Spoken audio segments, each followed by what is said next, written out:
You're locked in to the hottest station on the planet. Resistance is futile. The revolution has begun.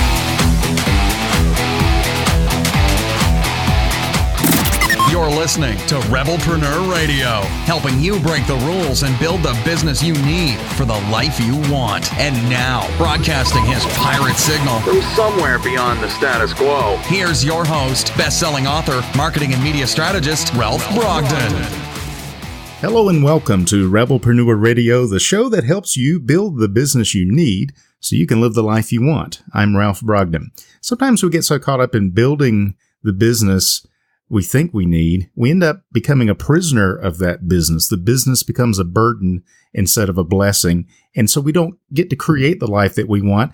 And a lot of people have come out of that corporate culture and they go into the entrepreneurial world to escape from all of the difficulties, the challenges, the obstacles that they encountered in the corporate world.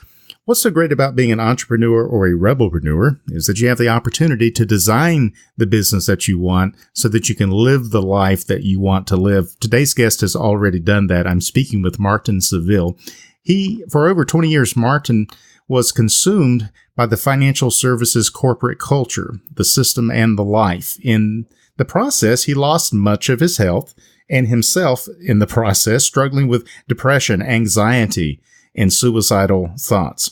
Taking everything he learned the hard way, Martin now coaches corporate professionals, managers, and entrepreneurs how to confidently and calmly, that's very important, manage whatever work and life can throw at them while confidently and proudly being themselves. This is what Martin calls the hero's journey. Joining me from Gloucester, UK, Martin Seville. Welcome to Rebelpreneur Radio. Thank you, Ralph. Absolute pleasure to be here. Oh, a pleasure to have you, and I want to hear all about this hero's journey. Tell me, first of all, how did you get started in financial services? I've got a financial services background, so I can kind of relate what that's all about. But tell us your side of the story. That is a really good question because there's a running joke, certainly over here, that you don't choose financial services as a career. You don't, as a 16-year-old, you don't say, hey, you know what? I'm going to be a pensions and investment proposition manager. Okay. It's not really on your radar. Now, what happened to me was, I didn't know my school exams. I'm talking about 17, 18. And I'm there looking at the world going, right, I can be anything. I'm this sporty, artistic musician, loves people, loves the outdoors, right? And it's important to kind of remember that. So what do I decide to do? I decided to put myself through 4 years of university and the education system again, right? Studying business. And it's like, and I think a lot of people kind of go, oh. Now, what was driving that? And it took me a long time to kind of realize this. There was this voice in my head that was saying, right, Martin, now's time to, put down the toys, and now is the time to be professional, credible, and successful, whatever that means. So there was this kind of voice, and therapists have a field day with that voice. But there was this kind of, right, this is now pushing you in that direction. So forget about your beliefs and what you got, your godly given gifts, right? And let's go in this direction. And so yes, I went to university, and as part of that, you did a work placement, which just happened to be a local financial services company. And I have to say, it was amazing. I've met lifelong friends, and they had me back after university. But what then started as kind of, I'll give it 2 years and then I'll find my proper job, turned into a 20-year career. Right? Before you know it, right? Exactly. And I know I'm not the only one that has been through that, be it 5 years, 10 years, 15 or 20. Mm-hmm. You suddenly find yourself in that position. And for me, what was happening was that, especially over here, every 6 to 18 months, you have a restructure, right? Which, dare I say, is an awesome way to build a culture of fear, because you're always looking over your shoulder, right? You're working harder and longer. Is that supposed to be a motivational management tool, or does it actually work? I'm not here to speculate on the reasons. They think they're doing the right thing at the time. And from a business point of view, an organizational point of view, there's always rhyme and reason to this, but it's the impact you have on the staff. Now, for me, bizarrely, I did keep getting the jobs, the roles, and getting promotions and taking on more responsibility. So actually, I was kind of feeding that voice that I had to say, actually, you know what, you're kind of becoming professional and credible, because you wouldn't be securing the jobs otherwise. So good on you. And during this time, I got married, I had 2 kids, I've got the nice house and the car, and you kind of think it outwardly, it's looking like, yeah, okay, good.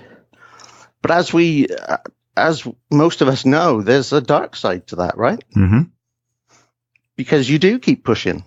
You do, you're taking on more responsibility, and before you know it, you are stressed and you're overwhelmed, and you're not a nice person to be around.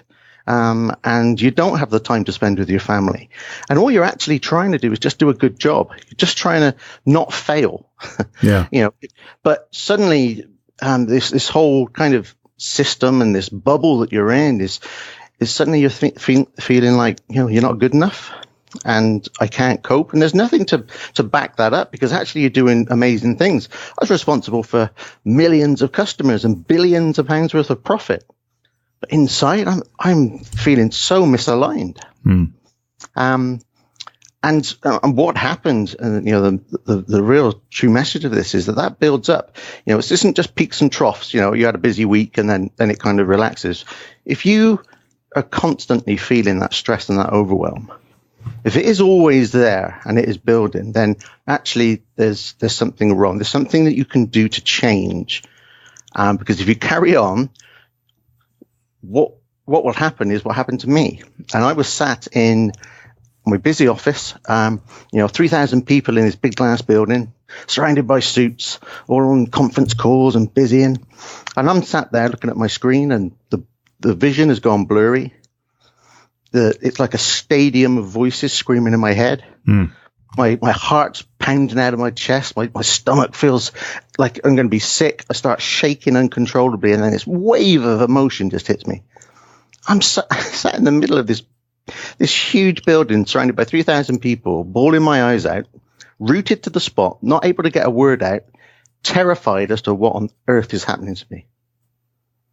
And what was happening was I was completely burnt out. I was having a breakdown.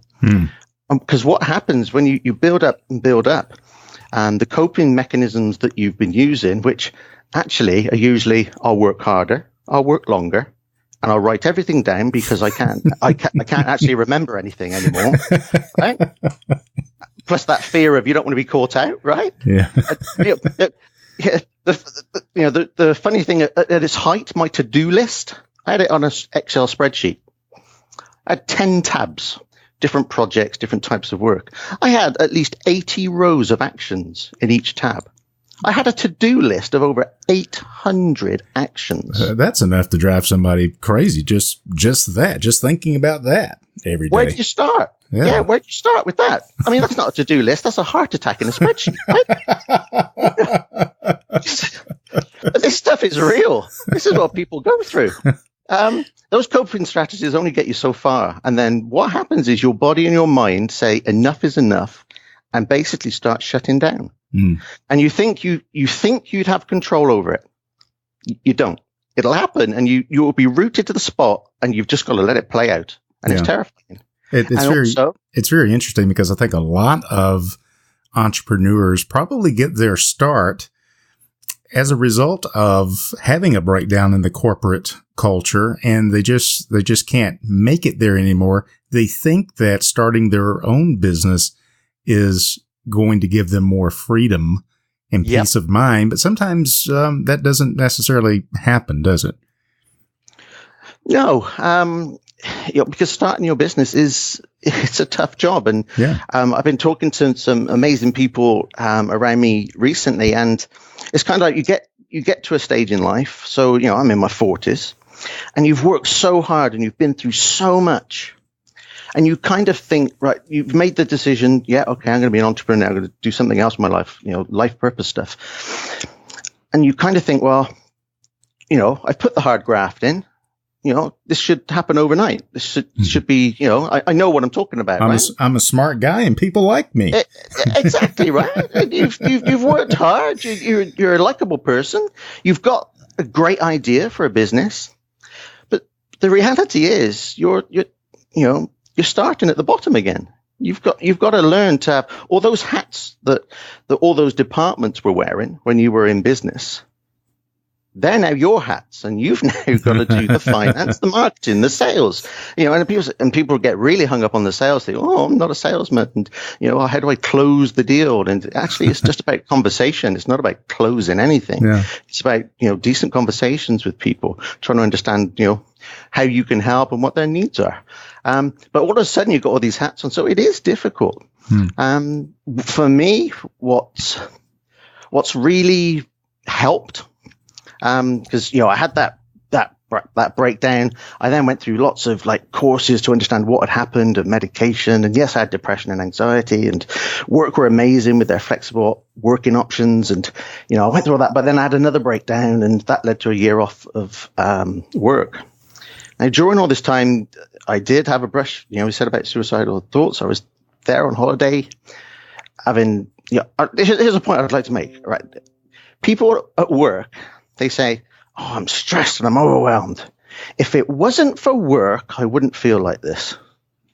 If it wasn't for that project, wouldn't have to work so hard. I wouldn't be working such late hours. I'd actually see my wife, and I'd actually have a relationship with my wife and kids, and I'd actually be able to have the energy to actually play with my kids, because I hardly see them anymore because I don't get home before bedtime. You can think, if it wasn't for work, my life would be great.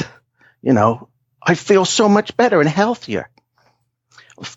The reality for me was that actually 2 months into my sick leave, bearing in mind I've then not worked for 2 months. I've not had any contact with work for 2 months. I'm feeling worse than ever. Amazing. Because the thing is, the damage has been done. Right. All that build up and that build up and that build up. Once you hit that breakdown point, it's going to take you a long time to get over that. Well, it's like driving a car. If you let the oil run out of it and you burn the motor up, sure, you can add more oil into it afterwards, but it's still not going to run the way you want it to run. If it runs at all. If it runs at all. Yeah, exactly. That's right. And you're kind of thinking, well, it took me 20 years to build up all this, all this stress and angst and burnout, so that actually chemically my brain doesn't know, day from night, and physiologically, you're completely all over the place, right? Well, it takes quite a while to then undo those 20 years. That's not something that just happens. And, for me, I had light bulb moments when actually I was diagnosed with generalized anxiety disorder, which means my anxiety levels are sky high all the time. And without powerful medication, they can't come down. So all of a sudden I realized why I couldn't cope on holiday. I couldn't cope with social interaction. I couldn't cope with the work. I couldn't cope with all the things I'd learned, the great valuable stuff that I'd learned about what was going on. I suddenly realized, well, it's no wonder, because I just didn't have the capacity, because my anxiety levels were right up, right? Yeah, exactly. So once we sorted that out, then I could put everything in place. And it's like, all that stuff I learned, it's like, now my life is feeling better, and the suicidal thoughts, dissipated, which is great. And then I went and saw a therapist, and she then basically just peeled the layers from me, right? And I realized I'd been living someone else's life for 20 years. That voice that we talked about earlier? Yeah, exactly. Yeah. It wasn't my voice, and it wasn't that anybody had actually told me that at all. It wasn't like somebody sat down and go, right, now you got to do this. It wasn't that at all. It's just this story that was being told. And I realized, I'd left myself behind. And for the first time, I just felt, I know who I am. I've been through this amazing transformation. It really was an incredible moment. And with that, now knowing that I could stand in my own shoes with my own core beliefs, my own values, knowing who I am, I could be the person that I'd always meant to be. And what I realized was the reason I'd been through all of this journey, and even though I didn't know I had the courage and the strength at the time to get through some of these trials and tribulations that I'd been through, all of a sudden I realized why I'd been through it. I'd been given that strength and that courage so that I could then share my story, inspire others to take action so that they didn't walk the same path as me. So that we caught them when, yes, they're stressed and they're anxious and they're overwhelmed, but we can do something about it at that point, not when it's too late, And I suddenly realized I'm not going to have a job or a career. I found my life purpose. And going back to what we talked about an entrepreneur, the one thing that I have found that has really grounded me and given me that inspiration and motivation just to keep on going. Things do take longer than you think. They've certainly taken me a lot longer to get to where I am than I would have liked or would have hoped.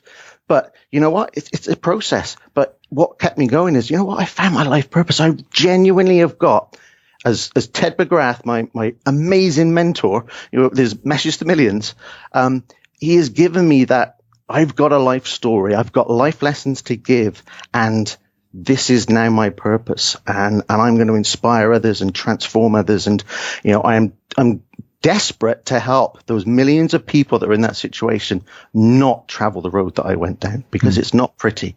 And what I learned actually was this is life skill stuff. With a few exceptions, the stuff that I learned about myself and everything about managing life, it was just life stuff. If everybody knew this as general stuff, we would all have far more satisfied, more fulfilling lives. Yeah, it's amazing that it's amazing that these basic, what we consider basic life skills for success and for living a balanced life and a balanced business, it's amazing that they are not taught, that they're not learned at an early age, but it takes going through a devastation for us to really come to the end of ourselves and realize there's some basic things that I never learned, that no one ever taught me. But what I like about your story, Martin, is you turned your mess into a message, and today you are helping people with the same help that you have learned and learned to apply. The name of your company is Empathy Coaching, and you define empathy as the ability to understand and share the feelings of another. It's a great definition. Yep. How does that relate to your work and to your coaching? Why is it based on empathy? When I realized that, my financial services career was behind me, and I realized there was this greater life purpose that I had, that was the very first thing that sprung into my mind, that I wanted to help people that had basically been through this or going through the same thing that I went through.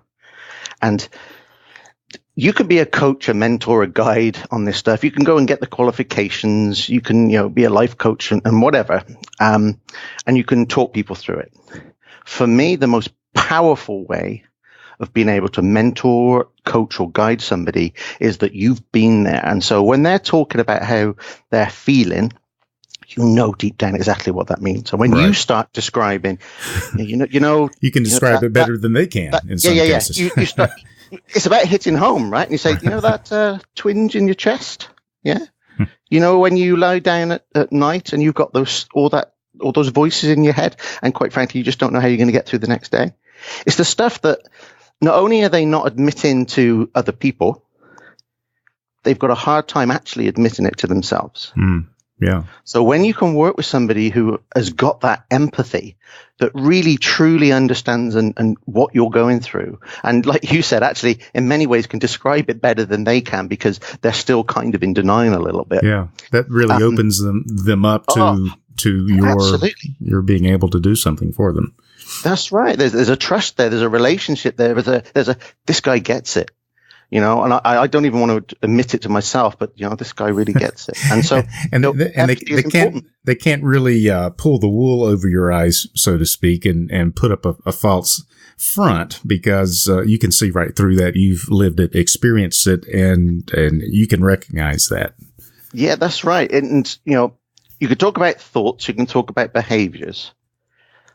The one thing that really hits home is feelings and emotions. And it's often the ones that are suppressed, but it's those that really get you. Yeah. So you start talking about that, and then people say, yeah, that's me. They won't just brush it off as, I behave like that because I'm stressed. So I thought that because I was a bit overwhelmed on that day, but I'm all right. It's like, but you're underneath, you're feeling this, and this, and this, and it's having this effect and this effect. And now you're thinking this and this and this, aren't you? And they're going, yeah, that's me. Well, so you've created your own process now for helping corporate professionals, managers, entrepreneurs to be confident and to be calm at whatever work and life throws at them. And I'm curious, I ask this of everybody, of the people that you work with and the people that you help, what would you say is the biggest problem? I know they're stressed out, but what is the biggest hurdle, the biggest obstacle? Why are people so freaked out at work? There's this relationship that they have with work. It's like it's the only thing in their life. It's the thing that drives everything. Yeah. So they've got to do everything that's being asked of them.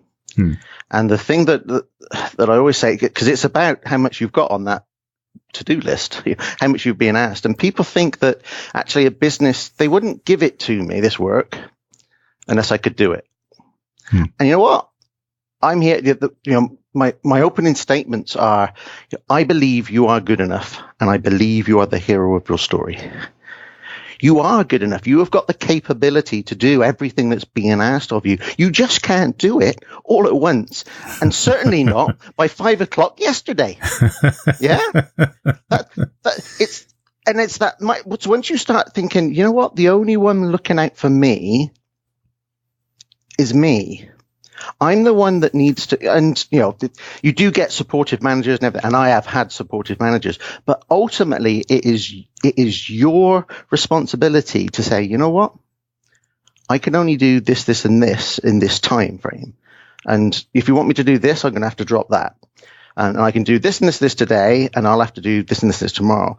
It's about managing your work, but it starts with that kind of relationship mindset that actually you don't have to do everything today. And it's up to you how you manage it. And what you can do is you're not being awkward about this. You're communicating with everyone to say, I have the capacity to do this, this, and this. And I'm going to do it to a great standard. I'm going to do what you asked me to do.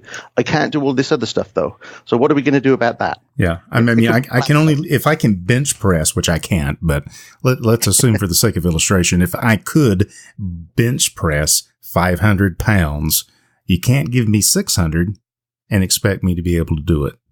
You can't even give me 501 pounds. If my capacity is whatever it is, that's all I can do today, and I can pick up the rest of it tomorrow. So it's about, you're saying it's about our relationship to work and really knowing our limitations, knowing our strengths, knowing our weaknesses, and also managing expectations, communicating with other people, and setting realistic boundaries on life and work and all the things that we have going on. We just can't go 100% 24 hours a day.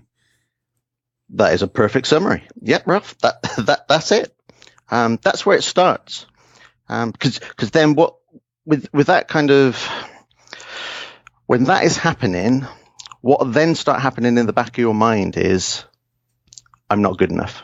Mm-hmm. You're reflect it internally to say, they wouldn't have given it to me if I wasn't good enough. So therefore, I'm not good enough. And the fact that I feel like I can't cope and I'm stressed and actually I'm working all these hours, actually it must be me. Yeah. So I can lift 500 pounds, but because I can't lift 1,000 pounds, I'm no good. No good. Yeah, exactly. Yeah, exactly. I mean, it's kind of ridiculous when you get it out into the open like that, but that is our relationship to work and to business. If I'm not making 6 figures in 60 seconds, then I'm a failure at business. Who says? Yeah, exactly. But when you're in that, and I call it the corporate bubble, the business bubble, the entrepreneurial bubble, when you're really, really living that business life, you can't think clearly and logically. It's just too much. You're absolutely engulfed by it, and that's why you can't make even simple adjustments. You kind of look at somebody and you go, why didn't you do that? And it's like, I didn't even think about that because I've got a million things on my mind. It's just being able to bring them back. And part of why I use kind of story and storytelling and the hero's journey, it's kind of, right, look at your life as a book, as a story. Everybody has a life story, right? And when you almost see a book in front of you and you go, all right. And I'm saying, right, now stand back and go, what kind of book are you writing? this chapter, what's it all about? And actually what I found when I reflected on my experience was I was barely in the book. I was like, I should have been the hero and the author, right? I was like this cameo that walk across the page, or this just bit part player. I was just completely swamped. There was this other story, there's other stuff going on, and I wasn't in control of any of it. And I certainly didn't feel like the center and the lead character and the hero of my story. And I certainly didn't feel like I was writing my story. I felt like business was writing my story and dictating my story.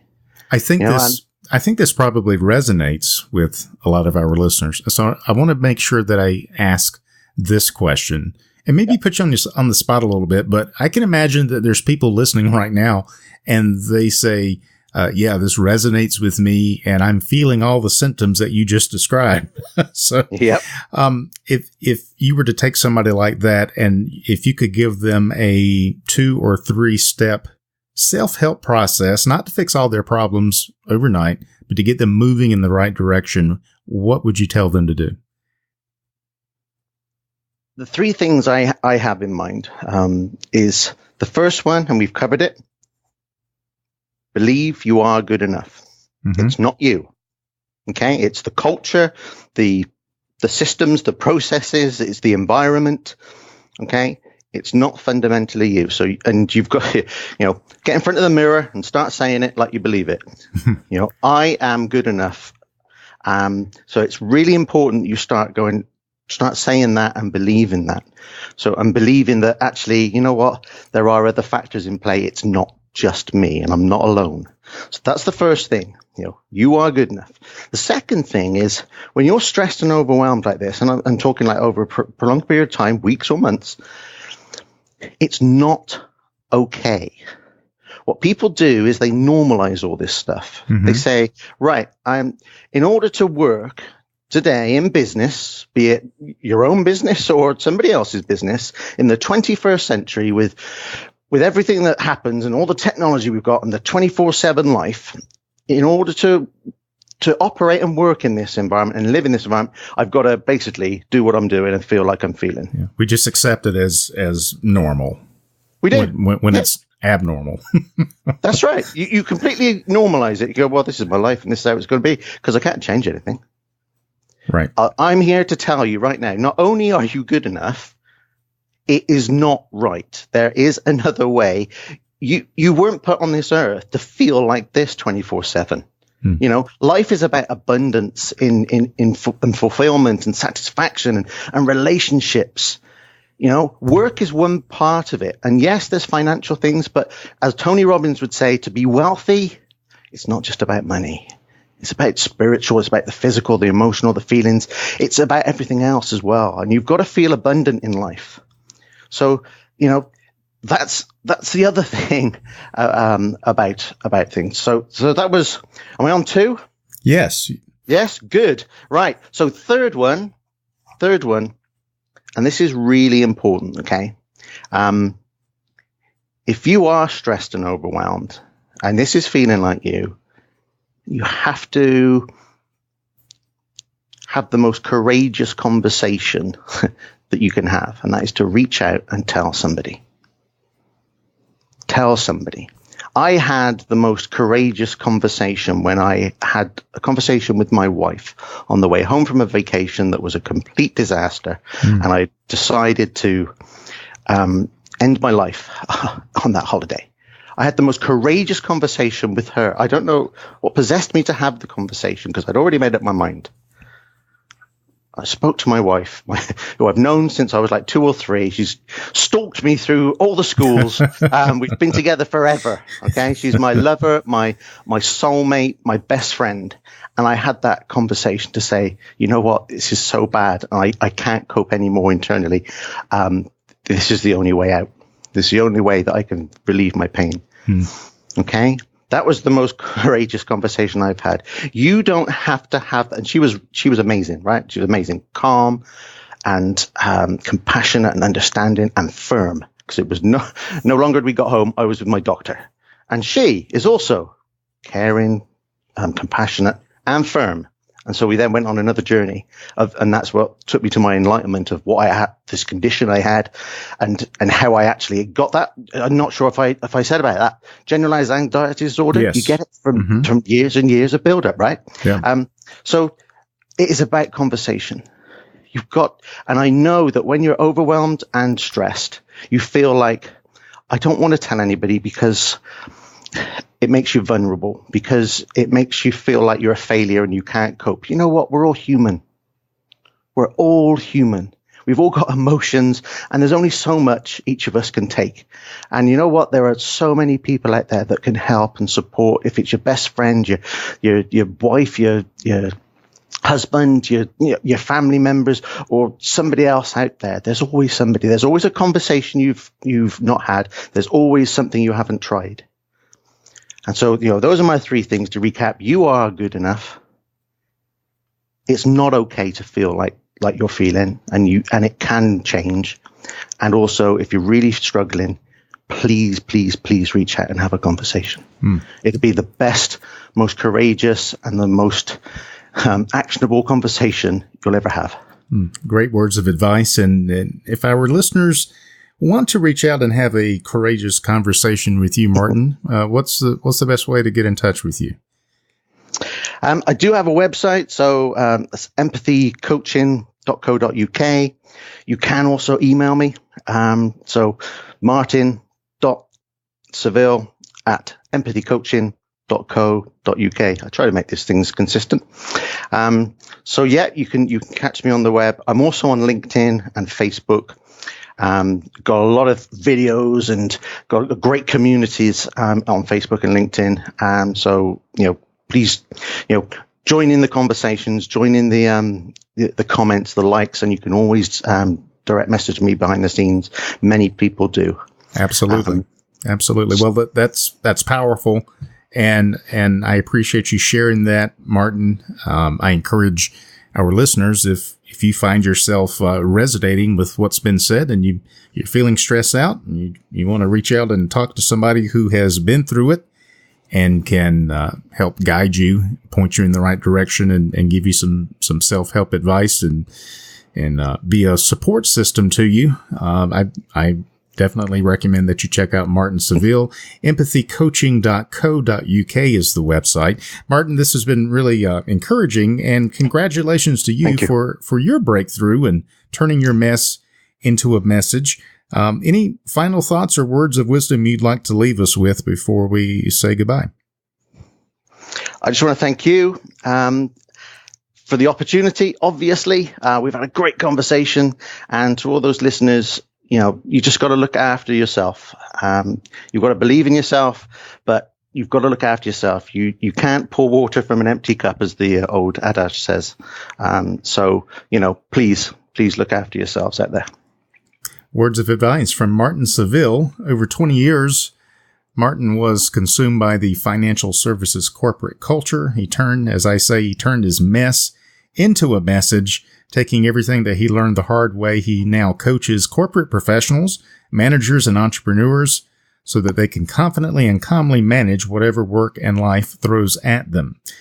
Find out more at empathycoaching.co.uk. Martin, it's been a real pleasure to get to know you. Thank you so much for being on Rebelpreneur Radio today. I really appreciate it. Thank you, Ralph. You've been listening to Rebelpreneur Radio with Ralph Brogden. Download the show notes and much more at rebelpreneur.com.